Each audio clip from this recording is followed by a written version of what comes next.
Assalamualaikum warahmatullahi wabarakatuh. Bertemu lagi dengan mata pelajaran IPA. Di sini Wilda hanya mau menyampaikan beberapa materi saja mengenai besaran pokok, di mana kemarin kalian sudah melihat videonya tentang objek IPA dan pengamatannya. Kemudian kalian juga sudah mencatatnya di buku catatan. Nah, di sini untuk besaran pokok itu kemarin kan ada panjang, ada massa, ada waktu, ada suhu, kemudian intensitas cahaya.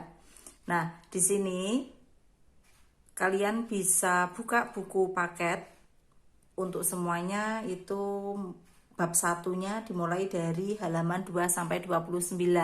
Untuk besaran pokoknya bisa kalian langsung buka halaman 14. Nah, di situ yang pertama ada panjang. Dulu di SD tentunya sudah pernah mengenal ini. Untuk konversi satuan, kalian juga sudah pernah mengerjakannya dulu di SD, jadi tidak perlu saya ulang, nanti langsung latihan saja. Ini di sini halaman 15 ada. Untuk 1 km itu konversinya sama dengan 1000 meter.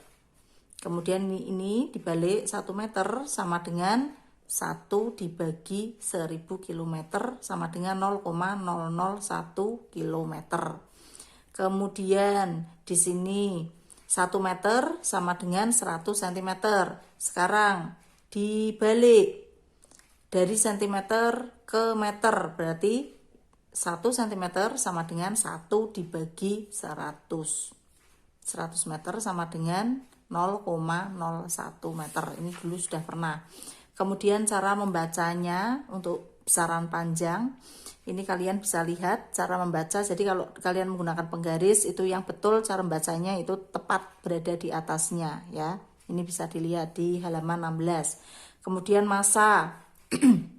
Dulu juga sudah pernah di SD. Konversinya misalnya 1 ton sama dengan 10 kuintal sama dengan 1000 kilogram. 1 kilogram 1000 gram. Ada di halaman 17. Kemudian cara membaca neraca. Kalau kalian tahu, neraca itu sama saja dengan timbangan. Timbangan kalau kalian membeli buah-buahan di pasar. Nah, di sini untuk di buku paket ini timbangannya yaitu contoh timbangan neraca ohos dengan 3 lengan. Nah, yang dimaksud 3 lengan ini di sini pengukurnya itu ada 3. Dari satuan, paling depan itu satuan, kemudian tengah itu ratusan, yang nomor baris ketiga itu puluhan. Di sini nanti untuk keseimbangannya itu nanti misalnya di sini mengukur batu. Ini nanti untuk mengukur batu cara menghitungnya berapa masanya itu nanti sampai keadaannya seimbang. Ini di sini harus lurus. Ya, di sini harus lurus. Kemudian untuk besarnya itu bisa kalian geser ke kanan. Nah, ini bisa digeser ke kanan maupun ke kiri sampai keadaannya seimbang. Ini harus lurus di sini. Nah, ini dimisalkan massa bendanya yang pertama bagian tengah itu ada 100 gram. Kemudian bagian yang atas itu ada 90 gram. Kemudian satuannya 7,5 gram. Dari ketiganya ini semuanya dijumlahkan. Untuk waktu, kalian juga dulu di SD sudah pernah. Ini 1 hari sama dengan 24 jam, 1 jam 60 menit, 1 menit 60 sekon atau detik ya. Jadi sekon itu sama saja dengan detik. Kemudian kita masuk ke besaran turunan. Di sini contohnya kemarin ada luas, kemudian ada volume, ada kecepatan, ada percepatan ya, nanti bisa dibaca lagi.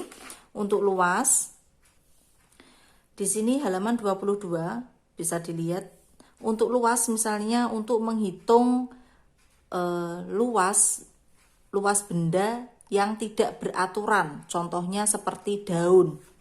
Nah, di sini untuk daun itu bisa kalian hitung dengan menempelkan daun tersebut ke kertas peta. Nah, misalnya kalau tidak ada kertas khusus untuk menghitung luas, itu nanti biar mudah kalian bisa menggunakan buku streaming itu ya, buku peta yang matematika itu. Daunnya ditempel di situ, kemudian kalian gambar.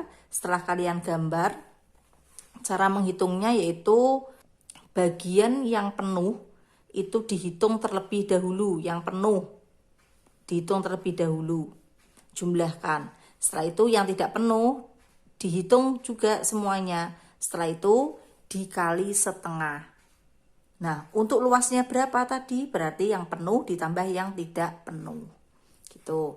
Kemudian untuk volume, biasanya kalau dengan menggunakan gelas ukur, nah ini seperti air, ini pakai gelas ukur, ini di sini sudah ada ukurannya.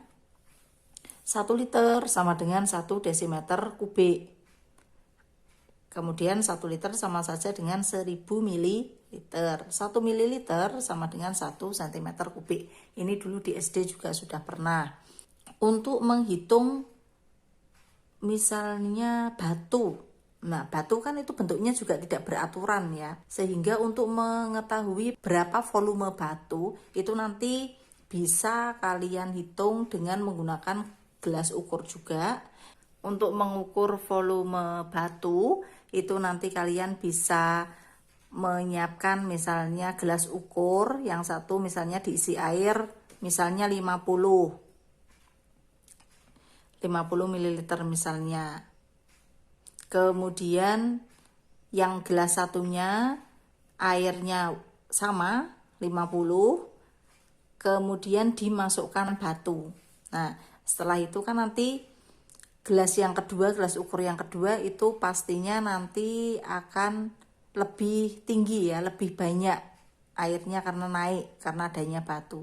Nah, cara menghitungnya yaitu gelas ukur tadi yang sudah terisi batu, misalnya volumenya menjadi 80 misalnya. Kemudian dikurangi sebelum diberi batu, tadi berapa? 50.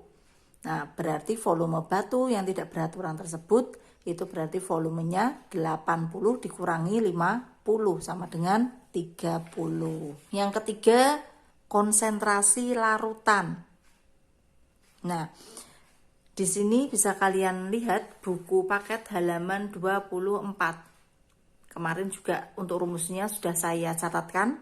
Untuk konsentrasi larutan itu dirumuskan massa terlarut dibagi volume pelarut. Di sini ada contoh soal halaman 25. Halaman 25. Nah, untuk pelajaran IPA khususnya soal cerita itu nanti kalian menjawabnya tidak langsung, tetapi nanti ada langkah-langkahnya. Kalau ada langkah-langkahnya, walaupun salah itu nanti tetap ada nilainya. Nah, ini saya contohkan, saya tulis di sini. Misalnya, contoh soal, Edo melarutkan 10 gram gula ke dalam 2 liter air. Berapakah konsentrasi larutan gula yang terbentuk dalam satuan gram atau liter? Nah, yang pertama, ini langkah-langkah mengerjakan. Nanti kalian kalau saya berikan soal, berarti cara mengerjakannya harus sama. Tulis dulu. Yang diketahui apa? Diketahui. Disingkat diket. Garis bawah titik 2. Yang diketahui di sini Edo melarutkan 20 gram.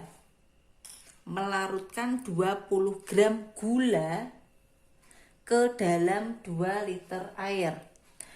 Nah, di sini massa terlarut itu siapa kira-kira?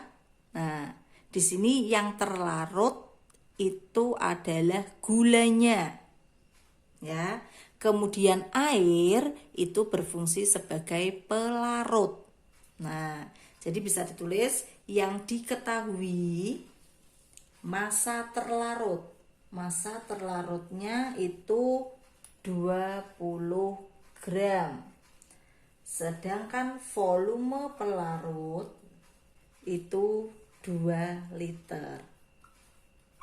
Yang ditanyakan disingkat aja dit. Yang ditanyakan apa di sini? Berapakah konsentrasi larutan gula yang terbentuk? Nah, berarti konsentrasi larutan. Nah, titik-titik tanda tanya karena ini yang ditanya. Kemudian langkah yang ketiga, jawab. Nah, jawabnya itu menulis rumusnya terlebih dahulu. Rumusnya apa? Tulis konsentrasi larutan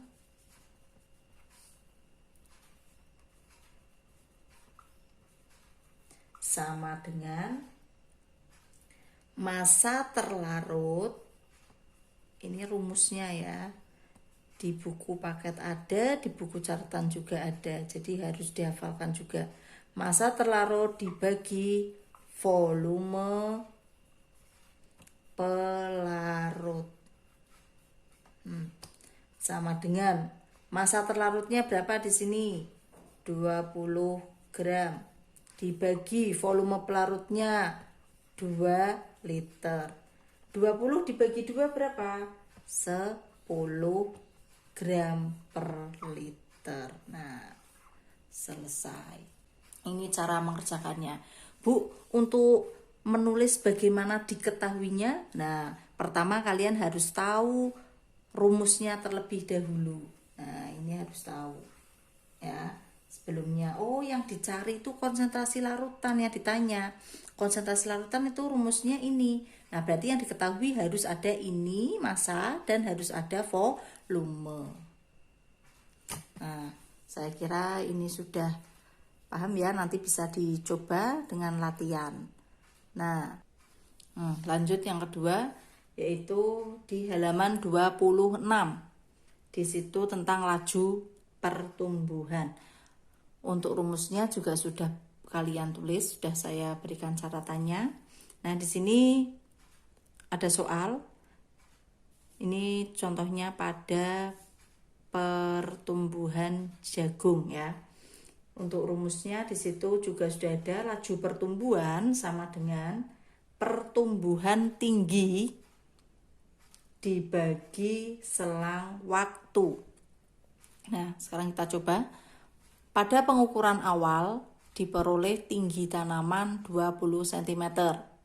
Dalam waktu 10 hari tingginya menjadi 60 cm.